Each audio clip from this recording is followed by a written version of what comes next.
Okay, thank you very much, and many thanks to the organizers for invitation. It's really a very nice workshop. Pleasure to be here.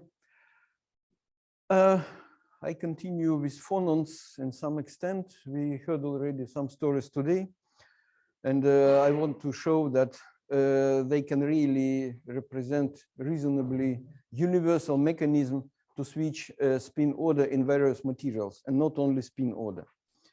Well, I'm working now with a relatively large, reasonably large user facility called Felix Free Electron Laser in Nijmegen. But nevertheless, at any facility, people working there are most important. And my next slide summarizes all names I would like to thank for the collaboration in this work and for participation and still ongoing, including Felix staff and technicians that make it possible to use this laser. This slide I already showed this morning, and I will show you only briefly among different mechanisms for all optical switching of magnetization. In my opinion, the most interesting is this one, because it does not require temperature change in order to switch the magnetization.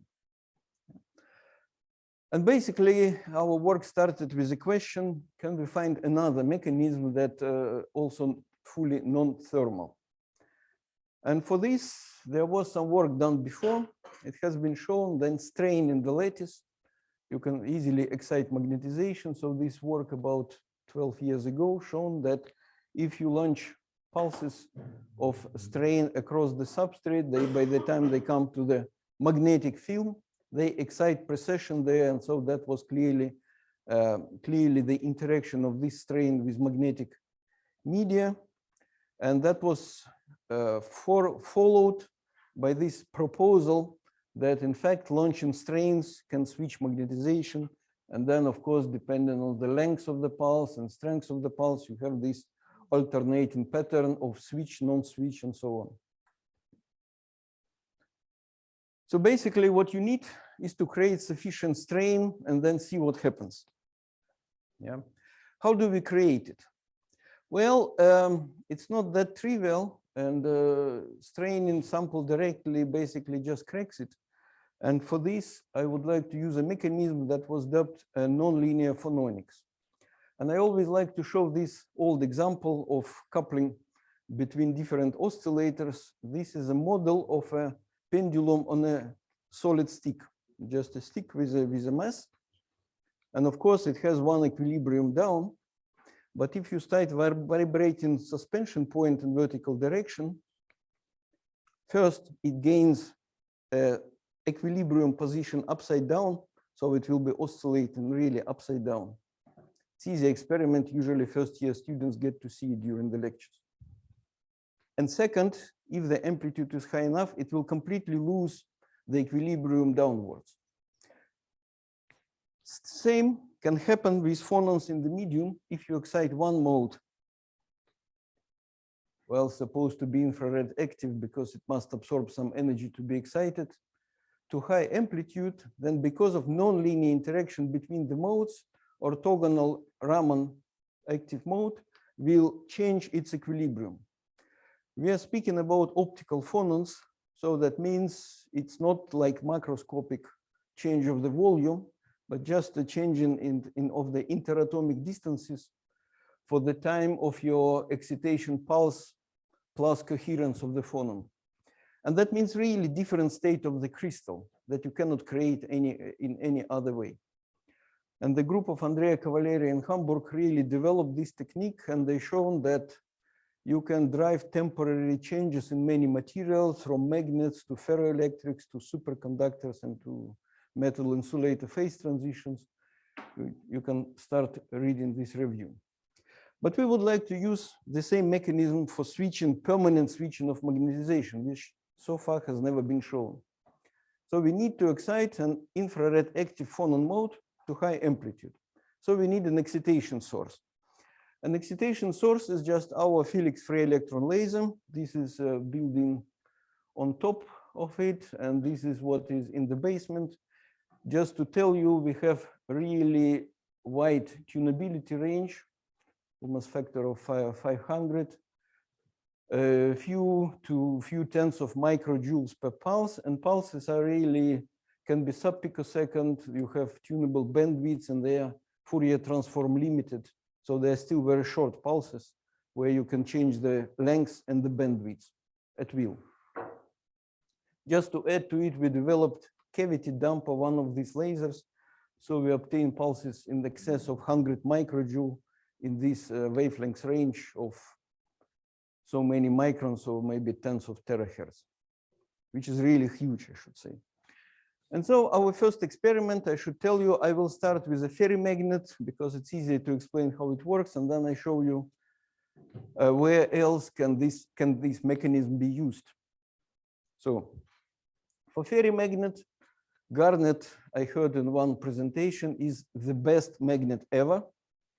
Of course, it was used a lot in all magnetic studies. So we take a thin garnet film with a cubic anisotropy, where you have these diagonals as easy directions. So you have rather complex domain structure, but you saturate it all along one diagonal and shoot with a single pulse. And that's the pattern you get. Yeah, you don't get anything in the middle of the pulse, but you get formation of 4 domains with orthogonal magnetizations. And if you rotate initial direction of the magnetization along different diagonals, the whole pattern rotates. Still nothing in the middle, but you create these 4 domains there.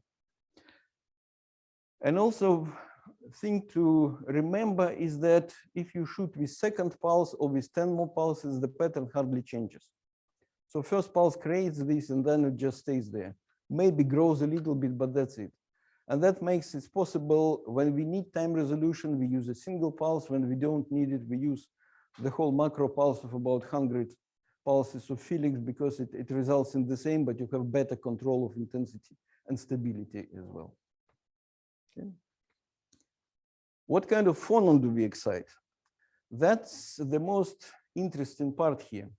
We measured with spectroscopic ellipsometry in this infrared and terahertz range. We measured all spectra. You identify TO infrared active phonons as peaks in the absorption in epsilon2. And you identify longitudinal optical phonons as peaks in this optical loss function. And strangely enough, it is the LO phonon that makes the trick.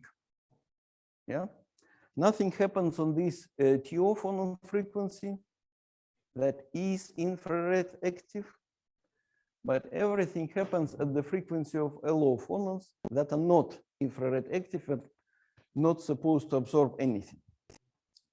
We did try to induce something at the TO phonon frequency. Well, result was a cracking of the sample, and it's interesting that when you crack sample by exciting phonons and not electrons, that cracking happens along the crystal axis. For 111 oriented samples, we really had triangles as holes.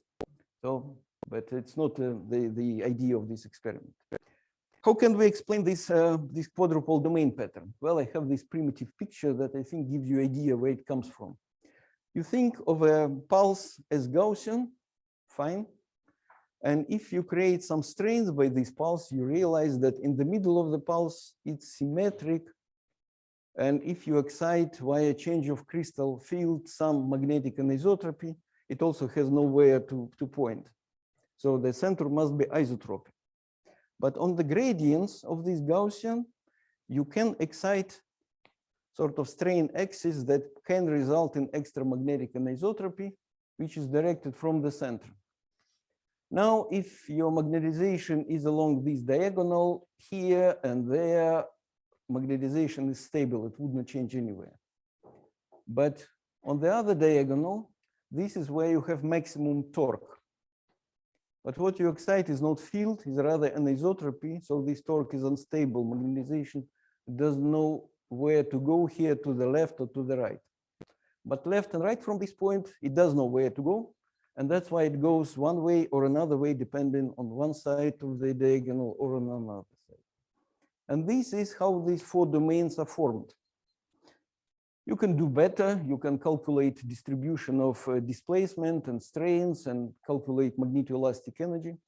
And then you plug this into the micromagnetic simulation. And if it works, no, it doesn't. Oh, no, it works. I show you. So this is the effect of the first pulse.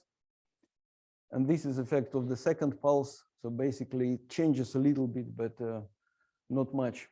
And that's why many pulses work as good as one, if you don't want to bother. Okay. So how fast these domains formed? We don't have complete answer to this yet, but we try to do what we could at the moment, and we see very interesting phenomenon. We see that with a resolution of 5 nanoseconds, that's what we have at the moment, the initial stage is instantaneous. Yeah, so it's faster than nanosecond scale, but we have to measure this yet. But what we see is that there is very fine pattern which is formed almost immediately there. At least we should say immediately at 0 time, because we don't have better time resolution than that. That leads to grow, and then the final state has different domain shape, as I showed you before, because it's a different sample. It works everywhere, as I told you. It's just depends on the finite pattern, depends on the demagnetizing fields and the anisotropy. Yeah. But this fine pattern, these ripples, they propagate out and then they disappear, and their period is much, much smaller than laser profile.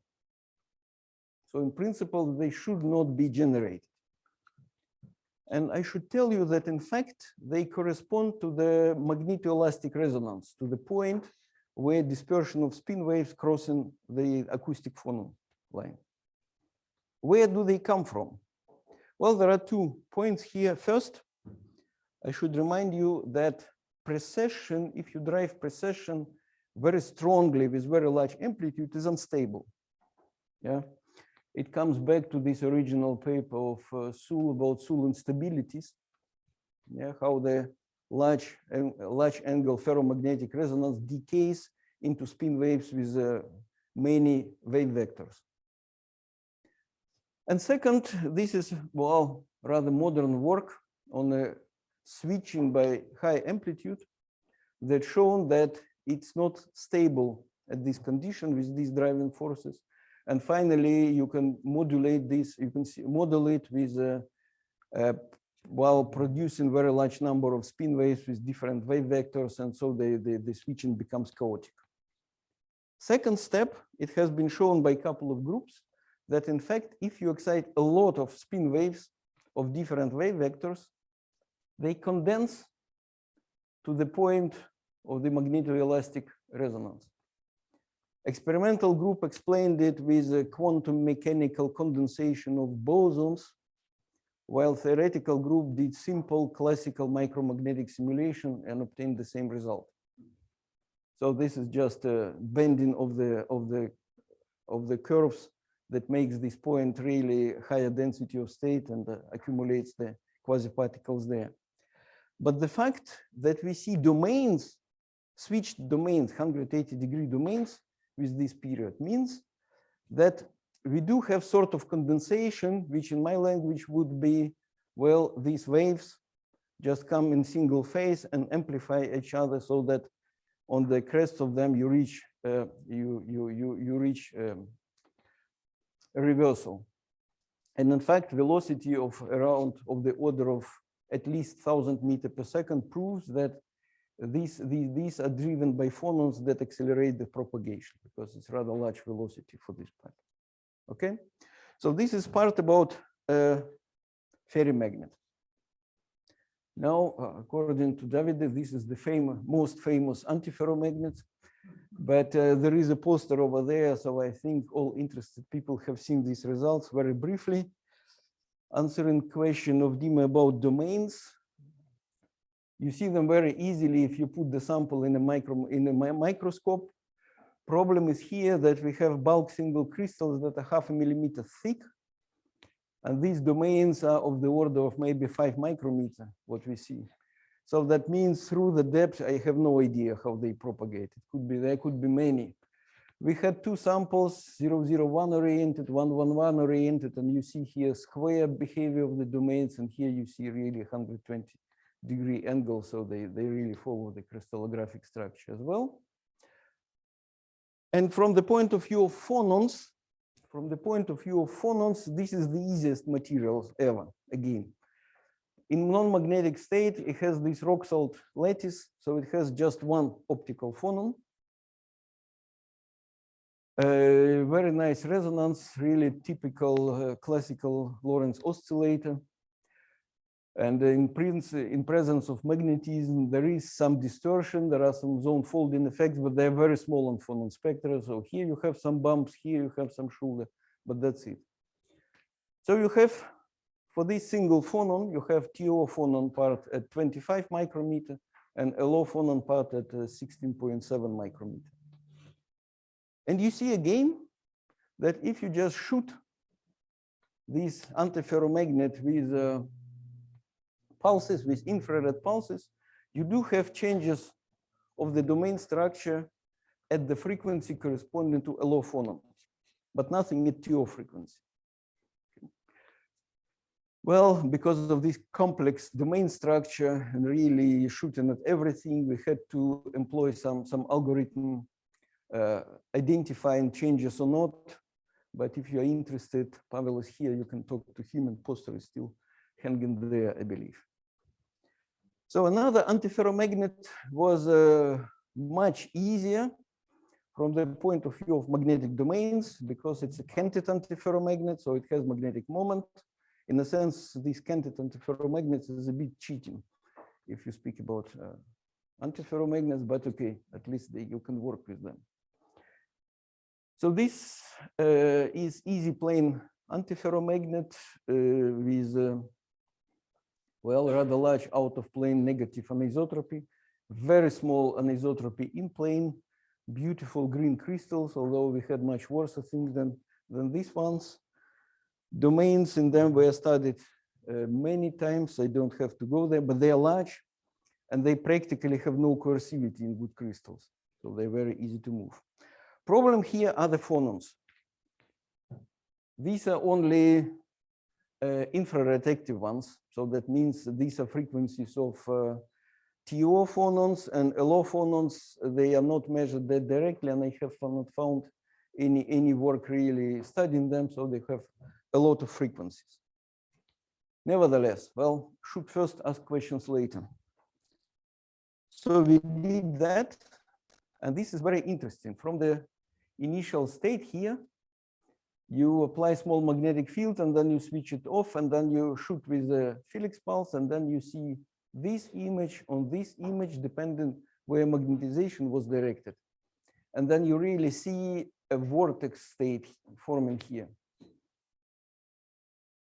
It's very interesting, and I think according to our preliminary simulations with micromagnetics, this appears a little bit later than the pulse itself. We still have to do exact time resolving this, but probably tens of nanoseconds for the full formation of this vortex. But this is due to this easy plane anisotropy of the state. If you put small magnetic field during your experiment, well, this picture becomes smaller, it becomes with smaller features, and it still evolves. And you can see how fast this pattern disappears. Well, it does disappear because this domain structure is not really stable. You still have some anisotropy, you still have some applied magnetic field, but it disappears on a time scale of milliseconds. So I think from all points of view, this is really macroscopic time that we are talking here about. Well, for spectrum, we still have to work with. That's where we see a little bit lower than 7 micron. I believe this is a low phonon belonging to this one. Then this range between 9 and 11, I think these are low phonons belonging to these lines. What is here, I'm not sure, but it might be either this TO or LO belonging to this 22 one. They already intermixed and very difficult to separate. Okay. So the mechanism very universal, and I told you not only magnets, just a flash. This is a ferroelectric barium titanate, and you also form domains there, and it's also a low phonon. So what the hell is going on? A low phonon is not supposed to absorb even anything. Yeah? TO phonon is infrared active that directly absorbs there. Why does it work better or works at all at a low mode and not TO mode? So the following is a speculation, but I was very happy when I found this information. Well, microscopically, a low and TO phonon is the same thing. Yeah, if nickel oxide is a nice cubic crystal and your oscillation this way or that way really make no difference. But macroscopically, they are very different because a low phonon is in these polar crystals is a longitudinal electromagnetic wave. So it creates macroscopic electric fields and that increase its frequency. And of course, longitudinal electromagnetic wave is forbidden by Maxwell equations unless epsilon is equal to 0. So this is a resonance showing you TO phonon, and the LO phonon will be here when your epsilon goes back from negative and crosses 0. And that's famous relation that gives you ratio between the frequencies of LO and TO that are very different macroscopically. And apparently this work stems rather from plasmonic people, but they try to switch to phononic as well. These materials in the vicinity of epsilon equal to 0 have very special properties if you discuss interaction of light with matter. First, well, if epsilon is 0, you have infinite wavelengths stretching for the whole sample, so you call it static optics. Frequency is still the same, but you don't have this wavy pattern anymore. Yeah. Second, group velocity is also 0 because you are here at the beginning, and that means that a light stays long in this.